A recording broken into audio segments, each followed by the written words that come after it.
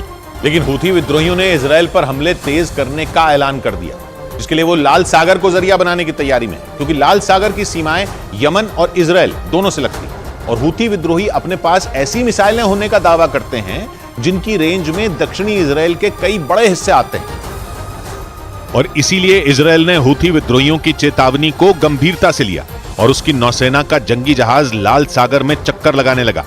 इस बीच लाल सागर के किनारे बसे इजराइल के शहर एलट पर एक दिन पहले हुए मिसाइल अटैक की तस्वीरें भी आईं, जिनमें शहर के ऊपर से गुजरती मिसाइल दिखी और फिर जोरदार धमाके की आवाज सुनाई दी।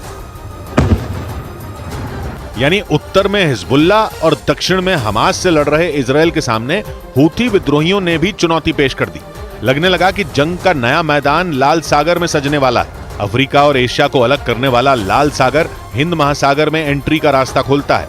इसके पूर्वी छोर पर सऊदी अरब और यमन जैसे देश हैं, जबकि पश्चिमी छोर पर मिस्र और सूडान जैसे देश हैं। और इन सब के बीच इजराइल का भी एक छोटा सा कोना लाल सागर से लगता है, जो यमन के हूथी विद्रोहियों के लिए ईरान के दुश्मन यानी इजराइल की नाक में दम करने का रास्ता खुलता है। और यही वजह रही कि यमन की राजधानी सना से इजराइल को निशाना बनाया गया। और यमन की राजधानी सना से करीब 2000 किलोमीटर दूर इजराइल के एलट शहर पर मिसाइलें दागी गईं। शिया और सुन्नी मुसलमानों के झगड़े से जूझ रहा यमन उत्तर में सऊदी अरब और पश्चिम में लाल सागर से घिरा है, तो वहीं यमन के दक्षिण में अदन की खाड़ी और अरब सागर है और पूर्व में उसकी सीमा ओमान से लगती है। मतलब यमन की भौगोलिक स्थिति उसे इजराइल के खिलाफ युद्ध छेड़ने में मदद करेगी, क्योंकि लाल सागर को पार करके उसके ड्रोन और मिसाइलें इजराइल को निशाना बना सकते हैं। हूथी विद्रोहियों के प्रवक्ता ने बयान भी जारी किया, जिसमें उसने कहा कि इजराइल की ओर बड़ी संख्या में मिसाइलें और ड्रोन भेजे गए।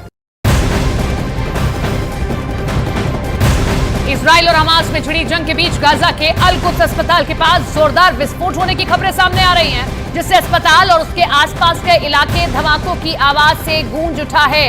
तो इस जंग में गाजा का अल कुद्स अस्पताल, यहां जोरदार हमला होता है, विस्फोट होता है, ऐसी खबरें सामने आई हैं।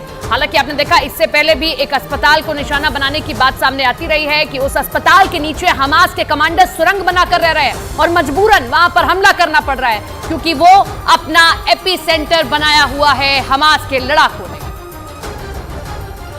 तो देखिए, ट्रिपल एच से लड़ना पड़ रहा है इजराइल को। हमास से, हूती से, हिजबुल्लाह से, चारों तरफ से घिरता हुआ नजर आ रहा है। इजराइल के लिए ये जंग का दूसरा चरण शुरू हो चुका है और जमीनी स्तर पर अब वो इस जंग को लड़ रहा है। लेकिन सबसे बड़ी बात, सुरंगों में रहकर हमास के इलाके ये जंग लड़ रहे हैं।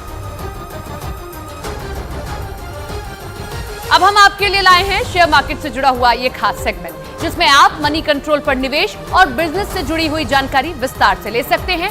भारतीय शेयर बाजार में आज सकारात्मक शुरुआत के संकेत मिल रहे हैं। कल अमेरिकी और यूरोपीय शेयर बाजार भी बढ़त के साथ बंद हुए थे। इसके साथ ही अमेरिकी डॉलर के मजबूत होने से रुपये में गिरावट का दौर बना हुआ है। और ज्यादा जानकारी के लिए मनी कंट्रोल प्रो में लॉग इन करें। तो शेयर मार्केट की क्या है स्थिति, वो हम आपको बता रहे हैं। किस तरीके से आप निवेश कर सकते हैं। आज सकारात्मक संकेत मिल रहे हैं शेयर बाजार में। कल अमेरिकी और यूरोपीय शेयर बाजार भी बढ़त के साथ बंद हुआ। वहीं अमेरिकी डॉलर के मजबूत होने से रुपये में गिरावट का दौर देखा जा रहा है। और अगर आपको और ज्यादा जानकारी चाहिए और ज्यादा चीजों को विस्तार से पढ़ना है तो आप मनी कंट्रोल प्रो में लॉगिन करें और चीजों को विस्तार से समझें और पढ़ें।